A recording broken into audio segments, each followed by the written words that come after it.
السلام علیکم۔ کراچی میں ڈاکوؤں کی دیدہ دلیری پورے شہر میں تہلکہ مچا دیا۔ مسلح ڈاکوؤں نے کراچی کے شادی ہال میں آئے مہمانوں کو لوٹ لیا، سب کچھ لوٹ کر فرار ہو گئے۔ کیا آپ حالات حاضرہ سے آگاہی حاصل کرنا چاہتے ہیں؟ خبر کے پیچھے چھپے اصل حقائق جاننا چاہتے ہیں تو ابھی سبسکرائب کیجئے جلمل پاکستان کو اور ساتھ ہی گھنٹی کے نشان پر کلک کر دیں۔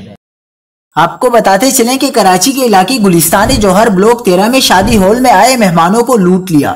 شارع فیصل تھانے کی حدود گلستان جوہر بلاک 13 میں واقع شادی ہال میں دو مسلح ڈاکوؤں نے 1 درجن سے زائد مہمانوں سے نقدی، موبائل فون اور دیگر قیمتی سامان لوٹ لیا، جبکہ شادی ہال کے باہر کڑی اپنی موٹر سائیکل پر بیٹھ کر بآسانی فرار ہو گئے۔ ڈاکوؤں کی دیدہ دلیری بے حسی دیکھ کر لوگ حیران رہ گئے۔ واقعے کی اطلاع ملنے پر علاقے کی پولیس موقع پر پہنچ گئی اور ہال میں لگے CCTV فوٹیج اپنے ہمراہ لے گئی۔ واقعہ شادی کی تقریب کے اختتام کے وقت پیش آیا۔ دوسری جانب پولیس کا کہنا ہے کہ واقعے کے بارے میں تحقیقات کر رہے ہیں۔